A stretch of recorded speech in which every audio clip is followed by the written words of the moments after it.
¿Qué es la filosofía? La filosofía como actividad humana. La filosofía es accesible, todos nacemos con la misma dotación intelectual, lo que sucede es que algunas personas se esfuerzan en ejercerla y otras no. La verdad nos hace libres, nos libera del error, de cualquier posible manipulación. Toda la realidad, el ser humano, el universo y Dios, es susceptible de conocimiento filosófico, el cual es posible de ser realizado gracias a las capacidades o facultades propiamente humanas. Esa búsqueda es algo que corresponde propiamente al ser humano. Aristóteles sostiene que todo hombre desea por naturaleza saber. Los seres humanos estamos hechos para el conocimiento, y podemos conocer no solo sensorialmente, sino también intelectualmente. José Ortega y Gasset, filósofo, ante la pregunta, ¿qué nos pasa?, respondía, lo que nos pasa es que no sabemos lo que nos pasa. Si bien el conocimiento filosófico es accesible a cualquiera, no quiere decir que se reduzca a una simple cosmovisión o concepción de la vida que cualquiera pueda tener. Sentido etimológico de la palabra filosofía. La palabra filosofía, etimológicamente está compuesta de dos vocablos. Filo, significa amor, y sofía, sabiduría. De ahí que filosofía sea, amor a la sabiduría. Sofía tuvo, primitivamente, un significado muy amplio. Heródoto llama sofos a todo el que sobresale de los demás debido a la perfección y calidad de sus obras. En latín, sabiduría se expresa con el término sapientia, que viene de sapere, que significa en un sentido amplio saber, por lo que sabio es el buen conocedor, el que juzga acertadamente, gracias a que domina los temas que ha estudiado. Supone un saber superior al ordinario. En sentido estricto, sapere hace referencia al buen gusto, al tener un paladar fino y delicado. Por ello, quien ejerce el saber filosófico, suele tener un paladar habituado a la verdad. Fue Pitágoras quien empezó a usar la palabra filósofo, cuando se le preguntó acerca de cuál era su oficio, y él respondió que no sabía ningún arte, sino que era simplemente filósofo. Dio el ejemplo de las Olimpiadas. Platón sostiene que el amor es hijo de Poros, el dios de la abundancia, y de Penia, la diosa de la pobreza, por ello el amor tiene parte de los dos. Así pues, la filosofía tiene riqueza por la sabiduría, y pobreza, por el hecho de no poseerla, de estar siempre en continua tensión hacia ella. Es una situación de tensión, un saber que nunca acaba, que no agota el conocimiento de la realidad, sino que se dirige hacia él y en la medida que lo consigue renueva y continúa su búsqueda. A partir de esa tradición el nombre de sabio se cambió por el de filósofo, y el nombre de sabiduría por el de filosofía. Hacia una definición de filosofía. La filosofía es un tipo de saber que va a lo radical. Por eso se la ha definido como conocimiento de la totalidad de la realidad, por sus causas últimas, adquirido por la luz de la razón. Saber de la totalidad. El objeto de la filosofía es la totalidad de lo real, el universo, el ser humano y Dios, que es la realidad más radical. Sin embargo, hay muchas ciencias que acometen el estudio de la realidad. Para deslindar las diferencias es conveniente distinguir entre objeto material y objeto formal. A. El objeto material es aquello que se estudia, la materia de la cual se ocupa una ciencia. El objeto material de la filosofía es todas las cosas, la realidad en su totalidad. En esto se diferencia de las ciencias particulares, que solo atienden a una parte de la realidad. B. El objeto formal es la perspectiva, el método, desde los cuales se estudia el objeto material. El objeto formal de la filosofía es el estudio de la realidad por sus causas últimas, es decir, buscando sus principios y las causas más profundas del ser y la naturaleza de los seres. 2. Por sus causas últimas. En el objeto formal reside también la distinción entre el saber filosófico y el de las ciencias particulares. Por ejemplo, la filosofía se diferencia de las demás ciencias en que llega a preguntarse por las causas últimas. La filosofía va más allá de las causas inmediatas, hasta llegar a las causas esenciales, o a los principios más radicales de la realidad, por tanto, lleva a profundizar. 3. A la luz de la razón. La filosofía también podría confundirse con la teología, en cuanto que ésta es un saber sobre las causas últimas.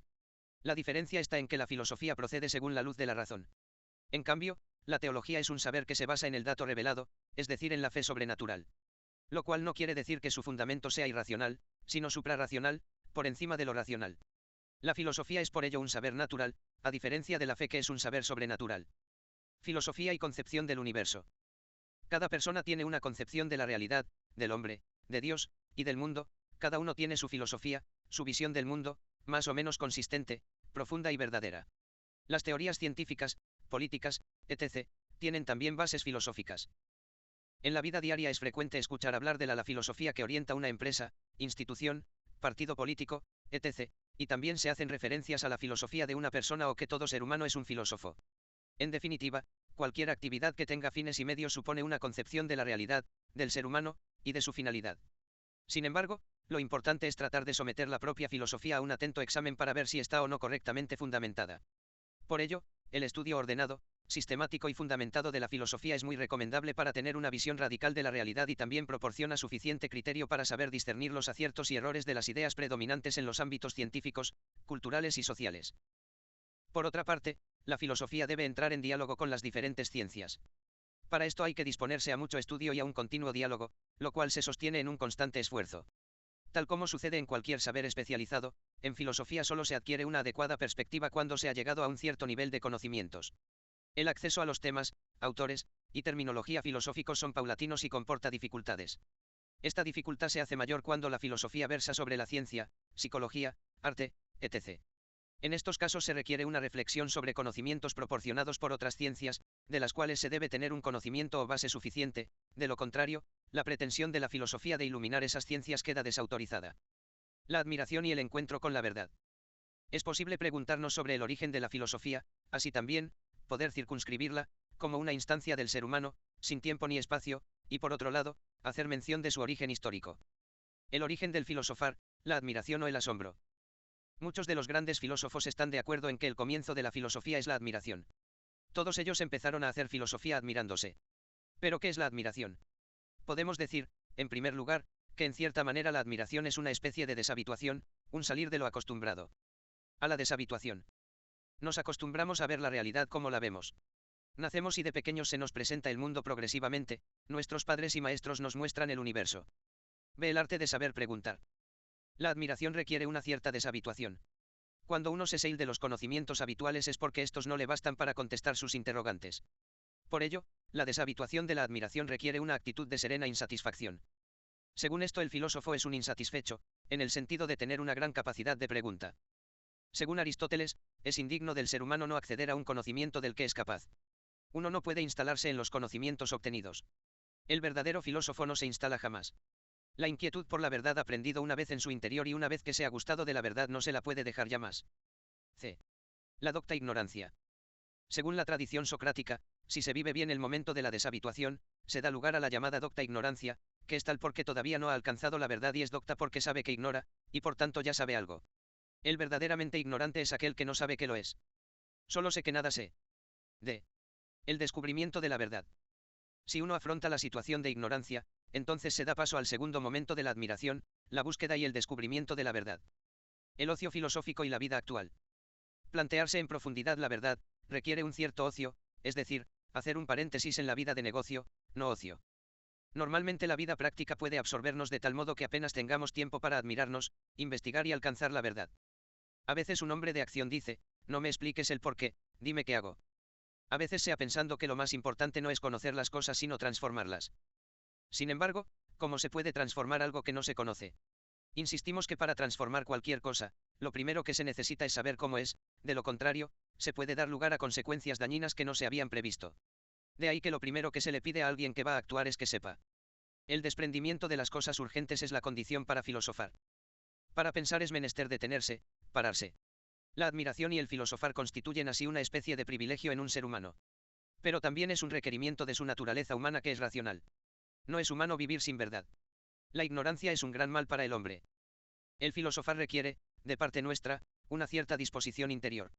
Ya hemos señalado que requiere de capacidad de esfuerzo, de pregunta, de contemplación, de humildad, y de modo especial exige que se valore la verdad, que uno esté dispuesto a no dar cabida a la mentira dentro de uno mismo. El encuentro con la verdad, su importancia. La palabra verdad se denomina aletheia. La palabra letos significa olvido y la palabra aletheia significa sin olvido. Y esto es justamente porque cuando uno se encuentra con la verdad, uno se encuentra con lo que permanece, y entonces ya no se puede olvidarlo jamás. El encuentro con la verdad es el gran acontecimiento en la vida de las personas, porque sin verdad no es posible vivir humanamente. ¿Cómo se encuentra la verdad? Se la puede encontrar en el arte, en las matemáticas u otras ciencias. Hay quienes la han cuando se dan cuenta que, siguiendo tal proceso, tal planteamiento se la respuesta, y uno dice admirado, esto es verdad, esto es necesariamente así y no de otra manera. También se puede encontrar la verdad en una persona. Cuando uno se encuentra con una persona que tiene gran riqueza en su ser, el gozo es inefable. La conmoción no es solo sensible, involucra todas nuestras potencias o facultades. A partir de ese encuentro nuestra vida ya no es la misma. Cuando uno se encuentra con una persona verdadera, la propia vida queda iluminada con la verdad de aquella otra persona, se queda uno deslumbrado.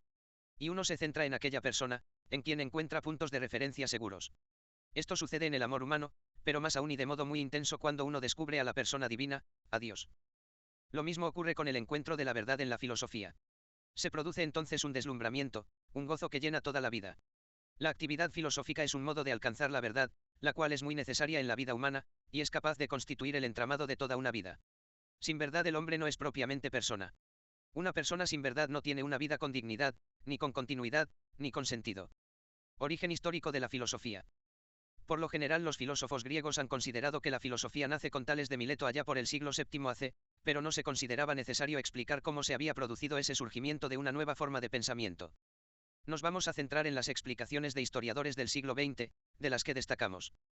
A. La explicación de J. Barnett, tesis del milagro griego. Según esta hipótesis, la filosofía habría aparecido en Grecia de una manera abrupta y radical como fruto de la genialidad del pueblo griego. Esta hipótesis prescinde de los elementos históricos, socioculturales y políticos. B. La explicación de F. M. Cornford. Defiende la tesis del desarrollo del pensamiento filosófico a partir del pensamiento mítico y religioso. Según esta hipótesis, la filosofía sería el resultado de la evolución de las formas primitivas del pensamiento mítico de la Grecia del siglo VII a.C. Existe una continuidad real entre la primera especulación racional y las representaciones religiosas que entrañaba de tal modo que las maneras de pensar que, en filosofía, logran definiciones claras y afirmaciones explícitas ya estaban implícitas en las irracionales intuiciones de lo mitológico. C. La explicación de J. P. Bernant, en su obra Mito y Pensamiento en la Grecia Antigua, 1965, añade importantes elementos derivados del contexto sociocultural, político y económico de la época para explicar cómo este paso del mito a la racionalidad fue posible, y por qué se produjo en Grecia en lugar de en otra civilización de la época. El nacimiento de la filosofía es explicable aduciendo causas históricas y sociales. La inexistencia de una casta sacerdotal en Grecia elimina la posibilidad de instaurar un dogma religioso.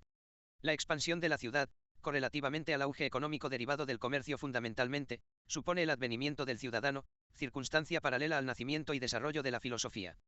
La filosofía como ciencia. Es preciso que la filosofía sea un saber especial, de los primeros principios y de las primeras causas. Aristóteles. Tal vez sea ciencia, pero no bajo los criterios de cierto pragmatismo. Porque la filosofía es ciencia. La filosofía es la ciencia más eminente de todas. Toda ciencia se caracteriza por ser un conocimiento cierto por causas. La filosofía se ocupa de las causas más profundas de la realidad, en cambio, las otras ciencias se ocupan de las causas más próximas o inmediatas. Toda ciencia es un conocimiento que se fundamenta en la demostración a partir de principios. La filosofía conoce los principios y también procede de modo demostrativo, tanto respecto de los principios, como respecto a las diferentes causas. La diversidad de opiniones en la filosofía puede parecer un obstáculo para que la filosofía tenga el estatuto de ciencia, porque aparentemente si los mismos filósofos no están de acuerdo es muy difícil hablar de un conocimiento científico. De hecho, algunos filósofos han pretendido construir un sistema unitario que acabase con la pluralidad de filosofías. Por ejemplo, Descartes tomó como modelo de la filosofía la claridad y rigor de las matemáticas. Y pretendió deducir todos los conocimientos a partir de evidencias indudables. Kant tomó como modelo su peculiar interpretación de la física de Newton, cuyo rigor le parecía una conquista definitiva, y concluyó que la universalidad del conocimiento proviene del empleo necesario de unas mismas categorías de pensamiento, comunes a todos los hombres. La falta de asentimiento general no debe atribuirse culpablemente a la filosofía misma, sino a los fallos de quienes no estudian los problemas con el rigor necesario y pretenden hacer una explicación parcial de la realidad, y de modo especial a la dificultad de los problemas filosóficos más profundos. Los grandes temas de la filosofía. La filosofía se subdivide en un conjunto de ciencias, que tienen una entraña común, se reúnen en una ciencia única.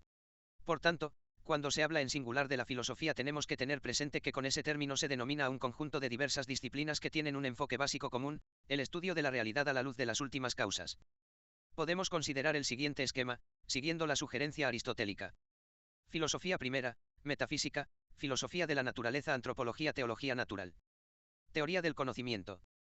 Filosofía segunda, ética, filosofía política, filosofía del derecho, filosofía empresarial, filosofía económica, filosofía del trabajo, etc. ¿A qué es la metafísica? Estudia los principios del universo. La filosofía de la naturaleza estudia la esencia del universo físico, en especial las cuatro causas. La antropología filosófica es otra parte de la filosofía que estudia el ser humano personal y su esencia, y así las otras ramas de la filosofía. Ve la filosofía de la naturaleza. El universo que se estudia aquí no es el universo físico, ni la física es la física matemática, aunque no ignore sus principales averiguaciones, sino que su perspectiva es fundamentalmente filosófica. C. La antropología filosófica. Estudio radical del hombre, en cuanto a su esencia y a su acto de ser personal. En este estudio tiene en cuenta la mayor cantidad de aportes que sobre el hombre hayan hecho las ciencias particulares. La esencia humana es estudiada por la filosofía de modo causal. Para esto se empieza con el estudio de las operaciones específicas del ser humano, aquellas que le distinguen de todos los demás vivientes, las de la inteligencia y las de la voluntad. De gnoseología o teoría del conocimiento. Se ocupa del conocimiento, noscere, conocer. También se le suele llamar teoría del conocimiento y epistemología. F. La ética. La ética es una parte de la antropología filosófica, es una ciencia práctica en el sentido de que ordena el obrar humano según su fin último. Filosofía y ciencias particulares. La diferencia entre la filosofía y las ciencias particulares consiste, sobre todo, en que la filosofía estudia la realidad en su aspecto más radical y buscando sus causas últimas, mientras que las ciencias particulares estudian aspectos concretos de la realidad, buscando causas más inmediatas. Al buscar las últimas causas de la realidad, la filosofía llega al estudio de las realidades espirituales y las considera en sí mismas, el conocimiento del alma humana, Dios, etc. Son temas propios de la filosofía. Además, trata todos los aspectos de la realidad a la luz de las explicaciones filosóficas estrictamente radicales.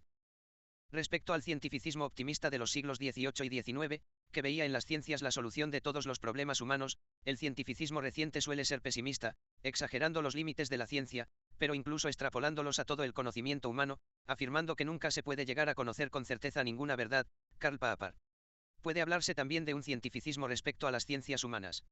Por ejemplo, el historicismo, que reduce toda explicación de la realidad, en último término, a factores históricos que además responderían a leyes necesarias, negando arbitrariamente la existencia de otros factores y al menos en teoría de la libertad humana. Cuanto más elevado es el objeto que tienen las ciencias particulares, mayor será su vinculación con la filosofía. La biología, al estudiar los seres vivos, tiene más implicaciones metafísicas que la química. Su relación con la filosofía no impide que tengan sus propios métodos para obtener y juzgar sus conclusiones específicas. La filosofía, aunque tiene una función de juzgar y dirigir a las demás ciencias, respeta su autonomía. La filosofía no interfiere con ellas en el mismo terreno, pues su función directiva se ejercita desde un plano superior. Filosofía, fe y teología. La filosofía se diferencia de la fe, pero no se opone a ella. En la fe existe firmeza, certeza, en el conocimiento. Quien cree tiene motivos suficientes que le inducen a creer, no cree sin fundamento. Sin embargo, no es el objeto mismo lo que causa la fe, sino la credibilidad de aquel que nos garantiza su verdad. Por tanto, más que creer algo, uno cree a alguien. La fe se define como la virtud sobrenatural por la que, con inspiración y ayuda de la gracia de Dios, creemos ser verdadero lo que por él ha sido revelado, por la autoridad del mismo Dios que revela, el cual no puede ni engañarse ni engañarnos. Por eso la razón no se contrapone a la fe, sino que son saberes complementarios, van de acuerdo, ya que tanto la razón como la fe tienen el mismo origen. La fe no destruye la razón, sino que la supera y le confiere plenitud. Respecto a las diferencias entre filosofía y teología, tenemos que la teología es la ciencia de la fe, es decir, la ciencia que, bajo la luz de la revelación divina, trata de Dios, de su ser y de sus obras y de las criaturas en cuanto se refieren a Dios. Se fundamenta y procede a partir del dato revelado. En cambio, la filosofía procede según la luz natural de la razón. Módulo 2. Filosofía en Grecia. La filosofía griega se origina en el período clásico de la antigua civilización griega entre 499 a 323 AC. El primer período es denominado período cosmológico o presocrático y se caracterizó por usar el pensamiento racional para resolver problemas sobre la naturaleza. Esto significaba usar la razón, el pensamiento, el conocimiento y los sentidos, conocido como logos. El segundo período de la filosofía griega se centra en los problemas del hombre, donde se confrontan las ideas de los sofistas y de Sócrates. Se denomina filosofía clásica al pensamiento de los filósofos griegos como Sócrates, Platón y Aristóteles, que influyó notablemente en la cultura occidental. Previo a ello, vamos a considerar a algunos referentes de la filosofía presocrática y los sofistas. Filósofos presocráticos. Heráclito y Parménides son considerados como los filósofos metafísicos, porque se atreven a pensar sobre el fundamento que existe más allá de lo físico. Antes de ellos, los filósofos cosmólogos se habían dedicado justamente a lo físico, y se habían preguntado por el arjé, el principio que está ínsito en todo el cosmos, y habían concluido que era el agua, Tales de Mileto, un elemento indeterminado, Anaximandro, y el aire, Anaxímenes. Ahora, en cambio, se va buscando un principio que vaya más allá de lo físico, por eso se llaman filósofos metafísicos. Heráclito, nacido en Efeso, hacia el S. vía de C. 544 a 484, al igual que los filósofos que le precedieron, se preguntó por el arjé, por el principio más profundo de la realidad. Él sostuvo la perenne variabilidad de la realidad. Ve en el cambio el arjé o primer principio de la realidad, el cual representa muy bien ese continuo movimiento del fuego. Así, Heráclito explicaba el continuo cambio existente en todas las cosas como un alternarse incesante entre los movimientos contrarios. En palabras de Heráclito, este mundo el mismo de todos, no lo hizo ninguno de los dioses ni de los hombres, sino que siempre fue, y es, y será, fuego siempre vivo, que se enciende según medida y se apaga según medida. La variabilidad de la realidad también es expresada en su conocida frase Pantarrey, todo cambia. Así, sostiene que nadie puede bañarse 2 veces en las mismas aguas del río, porque éstas fluyen, y en la segunda vez las aguas son distintas que las anteriores. Por su parte, Parménides, 540 a 470, nació en Elea, actual ciudad italiana de Velia, posiblemente en la segunda mitad del S. Viace. Parménides se pregunta por el principio básico de la realidad y advierte que lo que está en el fondo del movimiento es justamente algo permanente, que es el ser, lo cual se corresponde con el conocimiento racional, ya que si el ser humano es capaz de captar lo permanente es porque él debe tener algo permanente en sí mismo, de otro modo no podría reconocerlo. Así pues, el hombre no estaría condenado a disolverse en la movilidad y en el transcurrir de los instantes. ¿Qué es el ser, para Parménides?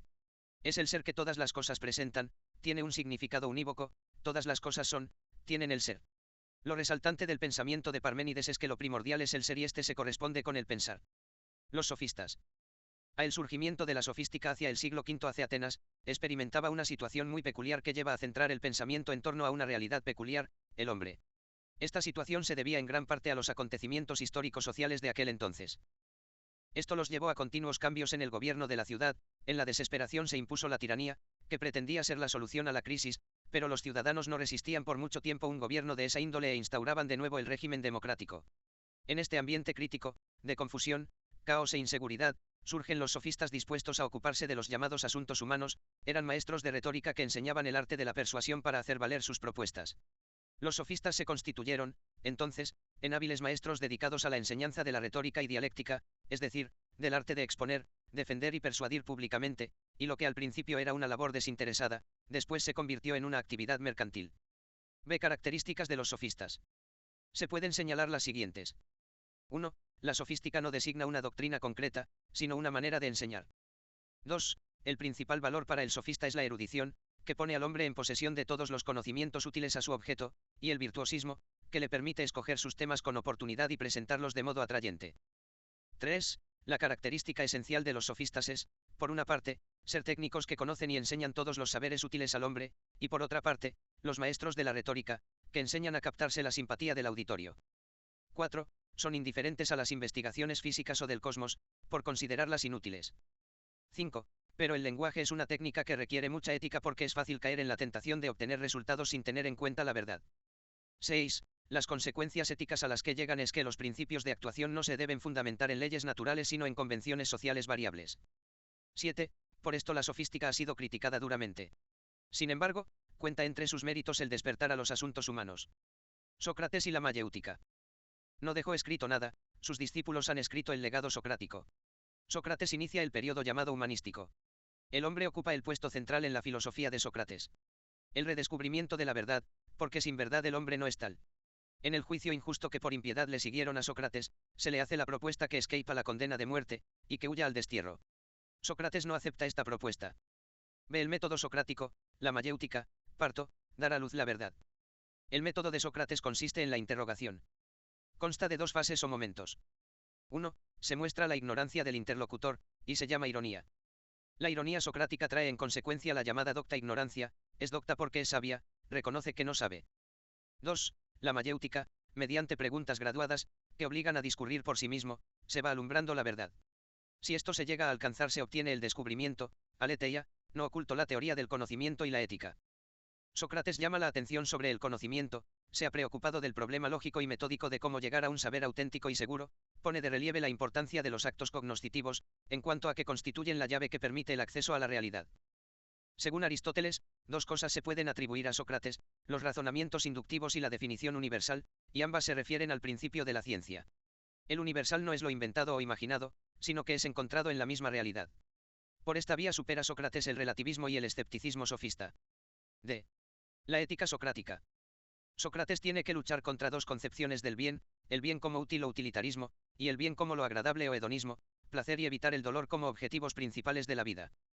Sócrates demuestra, a través de su método, que debe distinguirse entre placer bueno o malo. Admitida tal distinción, ya no es el simple placer y el apetito el principio del bien moral. La postura de Sócrates ha sido calificada como intelectualista, ya que, en su afán por rescatar el valor de la verdad, otorga la prioridad exclusivamente a la inteligencia. Según Sócrates basta con saber cuál es el bien para realizarlo. La razón que da sería que nadie es tan tonto como para hacer el mal sabiendo que con ello se dañaría. Con ello Sócrates pone de relieve la autenticidad de la virtud basada en un descubrimiento de sí mismo, de su interioridad. Es muy importante saber lo que son las cosas y cómo conducirse bien, la ignorancia es un gran impedimento, pero no es suficiente. Entonces podemos observar que no basta con saber, hace falta querer, es decir, la inteligencia y la voluntad son facultades diferentes y aquella no sustituye a esta. En el obrar práctico es necesario que la voluntad acompañe a la inteligencia. Y a la voluntad solo la mueve el propio sujeto. Platón. La evolución de la filosofía griega toma como base las enseñanzas de Sócrates a través de su discípulo, Platón, 427-347 AC. Platón funda después de la muerte de Sócrates en 387 AC la Academia, institución donde se formaría Aristóteles. Platón considera que lo único eterno e inmutable es el mundo de las ideas, teniendo en cuenta la existencia de dos mundos, el mundo sensible, de los sentidos, y el inteligible, el de las ideas. Utiliza el mito de la caverna para explicar cómo nuestros sentidos nos engañan y ocultan la verdad. Esto se conoce también como el idealismo platónico. Desandemos entonces los principales postulados de Platón, partiendo de una referencia bibliográfica. Reseña bibliográfica. Fue discípulo de Sócrates, quien le impactó profundamente, no solo por su agudeza intelectual sino especialmente por la autenticidad de su vida. Sería muy joven cuando asistiría a la muerte de Sócrates. Al escándalo de ver que una sociedad condenaba a morir precisamente al hombre que más amaba la verdad, se añadiría el ejemplo de su maestro, la convicción hecha vida de que solo merece la pena vivir si es conforme a la verdad, cuya búsqueda justifica una vida y es la actividad más propiamente humana que se pueda realizar. Platón nace el año 427 a Calle y muere en el 347. Pertenece a la nobleza más antigua de Atenas.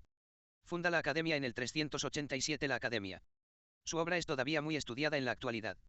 Es autor de 24 diálogos, contando solo los de reconocida autenticidad. Para un primer acercamiento a Platón es útil la lectura, al menos, de los siguientes: Apología de Sócrates, Crátilo, El banquete, Fedón, Menón, La República, y Las leyes.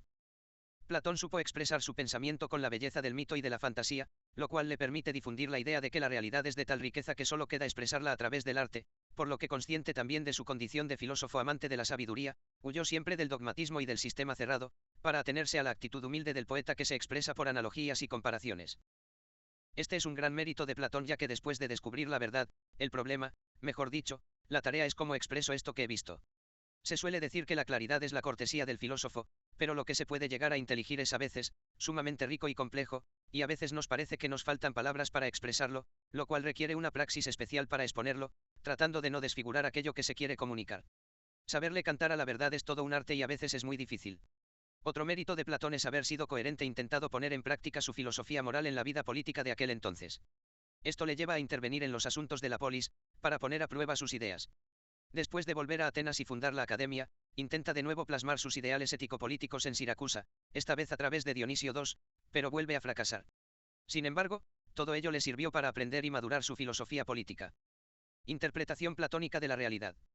A la teoría de las ideas. En el mito del carro alado, Platón afirma lo siguiente: el alma es semejante a un carro alado del que tiran dos briousos corceles, uno blanco y otro negro, regidos por un auriga moderador. El caballo blanco simboliza el ánimo o tendencia noble del alma, el negro el apetito o pasión baja, bestial. El auriga es la razón que debe gobernar el conjunto. Así, el alma vive en un cielo empíreo, donde existe pura antes de encarnarse en un cuerpo y descender a este mundo. Aquel mundo celeste es el lugar propio de las ideas y junto a ellas el alma se encuentra como en su elemento propio. Allí el alma se dedica a la contemplación de las ideas. Aidou significa etimológicamente lo que se ve, es la esencia universal, desprovista de toda individualidad material, pero existente en sí, fuera de la mente. El mundo de las ideas es donde el alma existió antes de venir a este mundo. La única manera de acceder a esa realidad es por medio de la contemplación intelectual. Pero la situación bienaventurada del auriga sufre un accidente causado por el impulso desordenado del caballo negro y el cochero cae a este mundo, tomando cuerpo, por lo que este es visto como un castigo para el alma, que pierde la contemplación directa de las ideas que tenía en el cielo empíreo. Sin embargo, en su nuevo estado no ha olvidado definitivamente aquellas ideas que había contemplado antes y cada vez que ve algo recuerda un rasgo similar de lo que contempló en su vida anterior. En el mito de la caverna, Platón narra la situación de unos prisioneros que desde niños han estado encadenados en una oscura caverna, obligados a mirar la pared, en la que se reflejan las sombras de lo que pasa por encima de ella a través de una luz. Los prisioneros creen que aquellas sombras son la realidad, hasta que uno de ellos logra, con gran esfuerzo, soltarse de las cadenas e inicia una escalada hacia el exterior. Al hacerlo se da cuenta que la verdadera realidad está fuera de la caverna y que lo que ellos han estado mirando han sido solamente las sombras que aquella proyectaba. Con este mito Platón representa la condición humana, la caverna es este mundo nuestro en que vivimos, la luz que entra por la caverna es la proyección de la inteligibilidad de aquella realidad. Así, la idea de árbol existe fuera de este mundo en sí misma y de ella participa el algarrobo, el pino, etc., en el que está la esencia de árbol, pero no en sí misma sino mezclada con las particularidades materiales. La teoría de los dos mundos. Según Platón existe una diferencia radical entre el mundo sensible, que es un mundo de sombras proyectadas sobre el fondo de una caverna oscura, y aquel otro mundo inteligible, aquel cielo empíreo donde existen las ideas en sí mismas. Las cosas de este mundo sensible no son más que sombras efímeras, transitorias, imperfectas que reflejan aquellas ideas puras, perfectas, inmutables, etc. Las ideas son los modelos ejemplares, formas inmateriales, a las que las cosas de este mundo reflejan pálida e imperfectamente. En definitiva, las cosas participan de las esencias ideales, cada cosa del mundo sensible tiene su respectiva idea en el mundo inteligible. Entre las ideas existe una jerarquía y la más alta de todas es la idea de bien de la cual todas las otras dependen. Así, el mundo sensible es opuesto al mundo de las ideas, solo asequible a la mente, el mundo del devenir es opuesto al mundo permanente. ¿Cómo conciliarlos? El conocimiento humano. Según Platón, el conocimiento sensible no es el verdadero conocimiento. El alma humana intuye de alguna manera que las cosas de este mundo son un reflejo muy limitado de la verdadera idea o realidad, por lo que se ve impelida a buscar las ideas de la que participan las cosas de este mundo. Esa especie de nostalgia que le impulsa a algo verdadero, real, es una especie de eros, amor, que le lleva a la contemplación. De él nace un impulso para recordar, de manera que el conocimiento intelectual para Platón es una especie de recordación, anamnesis. Es la teoría platónica de la reminiscencia. Por tanto, el papel de los sentidos es la de ser un estímulo para que el alma racional pueda recordar lo contemplado en su vida bienaventurada en un estado anterior al de su venida a este mundo. El ser humano. El hombre es su alma y el cuerpo es una cárcel del alma. Pues, un alma que hace uso de un cuerpo. En el alma humana se pueden distinguir tres especies de alma: la intelectual, que se muestra en el pensar puro y contemplar suprasensible; la irascible, a la que pertenecen los afectos nobles; y la concupiscible, que tiende a lo sensible, a lo inferior o bajo de este mundo. Con respecto a la inmortalidad del alma, sostiene que existen argumentos para probar su inmortalidad. En primer lugar, si el alma humana posee conocimientos innatos, sobre el bien, la verdad, la belleza, etc., estos conocimientos no han sido adquiridos por la experiencia sensible que es concreta, singular, muy cercana a los aspectos materiales, por lo tanto el alma ha tenido que adquirirlos anteriormente, ha preexistido antes, su naturaleza es tal que no pertenece a este mundo sensible. Material, finito, mortal. En segundo lugar, está la afinidad del alma con las ideas son siempre idénticas en sí mismas. Son simples. Lo opuesto a lo simple es lo compuesto. El alma no es compuesta, como lo material, por tanto, no puede descomponerse. En tercer lugar, el alma está configurada según las ideas. Si no fuera simple no podría medirse ni contemplar a las ideas que son simples, por ello, el alma tiene una naturaleza como la de las ideas simples, inmutables, permanentes. La ética y la política de Platón son consecuencia de su metafísica y su antropología. El cometido o gran finalidad del alma que ha caído y se ha encarnado en un cuerpo es purificarse de la materia y elevarse a la pura y serena contemplación de las ideas. Para lograr esa purificación es preciso de la virtud, que es restaurar el gobierno que tenía el auriga; la razón, que tiene a su cargo lograr la armonía del alma. Platón distingue las siguientes virtudes éticas: la fortaleza, que corresponde al apetito noble; la templanza, que controla al apetito respecto de los placeres sensibles; y la prudencia, que es la que corresponde a la razón, al auriga. Paralelamente, la política debe constituirse a imagen del hombre. A cada una de las partes del alma corresponderá una clase de la sociedad: a la pasión o apetito inferior, el pueblo, encargado de los trabajos materiales y utilitarios y a los que les correspondería ejercitar la virtud de la templanza; el ánimo noble correspondería a los guerreros o defensores de la ciudad, que deberían practicar la fortaleza; y la razón tocaría a los filósofos, que debieran ser los gobernantes. Aristóteles, 384 a 322 AC. Aristóteles es el filósofo socrático más importante porque condensa lo que sus antecesores aportaron al pensamiento filosófico. Nació en Estagira. Su padre fue médico del rey de Macedonia y preceptor de Alejandro Magno. Hacia los 18 años es discípulo de Platón, pero luego funda su propia escuela de filosofía llamada Liceo. Entre sus obras principales destacan Ética a Nicómaco, Metafísica, sobre el alma, Retórica, Política. La concepción de la realidad. De manera semejante a sus predecesores, Aristóteles se plantea el o los principios radicales de la realidad. A teoría de la sustancia. En su búsqueda Aristóteles se encuentra con la sustancia concreta, que es el compuesto de dos principios radicales, la materia y la forma. Esta alude a la idea, al contenido, al conjunto de características que determinan a la sustancia, que hacen que ésta sea algo determinado. En rigor, la forma es activa ya que determina a la materia, que vendría a ser un principio de indeterminación. De ahí que la forma es perfectiva, porque si ella no se uniera a la materia ésta no adquiriría determinación. La noción de sustancia por antonomasia es la de la sustancia individual, es donde se puede encontrar lo sustante del ser, el ser en su existencia concreta, real. ¿Cuál es la diferencia entre Platón y Aristóteles? Son dos visiones distintas de la realidad. Para Platón la realidad, las ideas, está fuera de la caverna y para Aristóteles la realidad está en este mundo, dentro de la caverna. B. Teoría ilemórfica. Como ya hemos señalado, Aristóteles, en su búsqueda del arjeo primer principio de la realidad, se encuentra que los principios constituyentes de la realidad son básicamente dos, la causa material y la causa formal. Todas las sustancias estarían formadas por esos dos principios o causas. La causa material es el principio de indeterminación, aquello de lo cual se hace algo, y la causa formal es el principio de determinación, aquello que determina la materia, es decir, la idea o contenido que le otorga las características determinantes, y como es una causa determinante, la forma tiene una característica muy importante, es activa. Aristóteles se encuentra con el acto formal o la forma actual, que es un principio determinante de la sustancia y que le causa gran admiración. C. Teoría de las cuatro causas. Aristóteles considera que en general, en las sustancias individuales la materia y la forma son las dos causas constituyentes de la sustancia, por lo que son consideradas causas intrínsecas. Pero la sustancia individual, si bien es concreta y separada de otras, no está aislada de otras causas, sino que está en relación con otras dos causas llamadas extrínsecas, la causa eficiente y la causa final. La causa eficiente es la que, de acuerdo con su nombre, hace o imprime movimiento en la sustancia. La causa final, por su parte, es la que la ordena, la que le proporciona orden de acuerdo a un fin, que es aquello para que se hace algo. Teoría de la potencia y el acto. Aristóteles trata de explicar el movimiento a través de la potencia, posibilidad de realizarse o ser, y el acto, que es la potencia ya realizada y por tanto es una perfección. Así, la causa material sería potencial y la causa formal sería acto.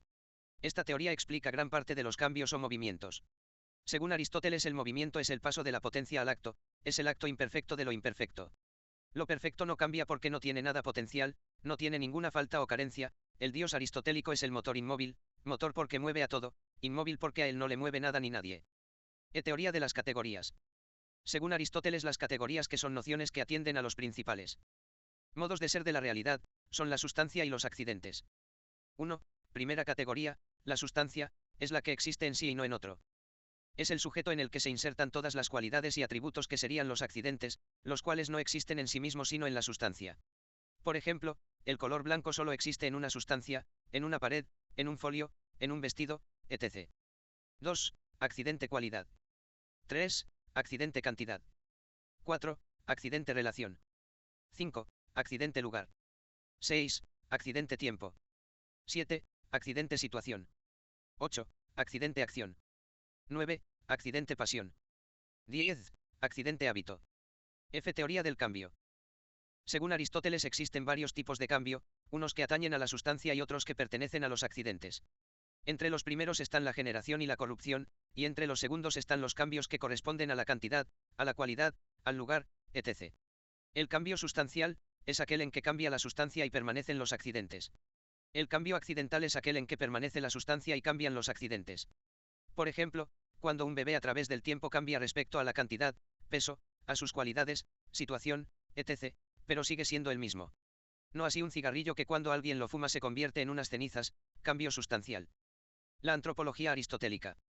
¿A qué es el hombre? Es una sustancia individual compuesta de cuerpo y alma racional. Se trata de una sustancia concreta, compuesta de materia y forma. La materia correspondería al cuerpo y la forma substancial al alma racional. Ve el hombre como poseedor. Aristóteles considera que el ser humano es un poseedor y posee en tres niveles: corpóreo o material, cognoscitivo y ético o moral. Los tres están subordinados jerárquicamente. El ápice es la virtud moral que mueve al conocimiento y finalmente a lo corpóreo o material. Distingue al sujeto, sustancia, de sus posesiones, lo cual es una anticipación de la noción de persona que se va a formular siglos después. C. Teoría del conocimiento. Reconoce el papel que juegan los sentidos. Se pueden dar dos tipos de conocimiento, el sensible y el intelectual. A diferencia de Platón, que tenía cierto reparo respecto del conocimiento sensible, Aristóteles se dedica a la observación, a la experimentación e indagación con verdadera fruición. La primera fase del conocimiento corresponde al nivel sensible y la segunda fase al conocimiento intelectual. Según Aristóteles, nada hay en el intelecto que antes no haya pasado por los sentidos. A partir de él cobra importancia la experiencia, en la cual se va a basar posteriormente el método científico experimental. La ciencia moderna se apoya en la observación, la experimentación, etc. De teoría sobre el nous / intelecto agente. Lo específico del ser humano es que posee nous, que es la capacidad para hacerse con lo permanente de la realidad. Él considera que el ser humano no siempre pone en actividad dicho intelecto, sino que, por ejemplo, cuando duerme, no desaparece esa capacidad intelectual sino que está en potencia que como vimos en un aporte anterior es la posibilidad de pasar a acto. De ahí que él considera que la inteligencia humana es una potencia. ¿Quién la hace pasar a acto? No puede ser otra potencia sino que tiene que ser un acto, que precisamente por serlo es activo y puede poner a la inteligencia en acto. Teoría sobre la abstracción. La abstracción es una operación mediante la cual se saca o abstrae la forma o esencia de la realidad. Así, en la primera fase del conocimiento, el sensible, el resultado de sus operaciones es una imagen que es concreta, singular y con características muy pegadas a lo material, tamaño, color, etc. Por ello la abstracción se realiza en la segunda fase del conocimiento, en la fase del conocer intelectual. El dios aristotélico evidentemente, el dios de Aristóteles no es el dios cristiano. El estagirita concibe a Dios como un nous, un intelecto, que siempre está activo y en eso consiste su grandeza. Es la vida más perfecta, ya que se trata de un conocer que se conoce a sí mismo, es como un conocer intelectual supremo. Se podría preguntar, ¿por qué se conoce a sí mismo? Por la sencilla razón de que al ser un conocer siempre activo conoce toda la realidad y como la posee en sí, entonces se conoce a sí mismo. La otra gran noción aristotélica de Dios es la de ser el motor inmóvil. Es motor porque mueve a toda la realidad y es inmóvil porque a él no lo mueve nadie. Pero este movimiento no es mecánico, como sucede en el mundo sublunar, sino que mueve como deseable, como objeto de amor ya que es la perfección, la actividad más alta. Con esta noción parece culminar la gran búsqueda de Aristóteles del acto, al cual encuentra inicialmente en la causa formal que es activa y determinante de la materia que es un principio de indeterminación. Sin embargo, se da cuenta que aquella causa formal, forma actual o acto formal se queda fijo al constituirse la sustancia. El siguiente intento de recuperar ese principio activo es sacando a la sustancia individual a los actos segundos, al movimiento, pero existen diferentes tipos de movimiento y el que más le logra admirar es el movimiento vital, por eso continúa su búsqueda en el alma de los vivientes, pero como en estos hay vegetales, animales y humanos, la forma o alma de los dos primeros desaparece con la descomposición del cuerpo, en cambio en el ser humano su alma intelectual es capaz de hacerse con lo permanente, es la teoría o contemplación intelectual, la vida más alta, la finalidad humana. Con todo, advierte que en el hombre esa actividad se ejerce intermitentemente. Por ello intuye que, si hubiera un conocer que no se ejerciera con intermitencia sino siempre, que ese sería Dios, un conocer que se conoce así. Sin embargo, el Dios aristotélico se queda corto con el Dios que se nos ha revelado a partir del cristianismo. El Dios aristotélico es impersonal, es todo lo activo, todo motor y conocer que se quiera, pero no es una persona. En cambio, el Dios del cristianismo es personal, que dona el ser a las criaturas gratuitamente, por amor.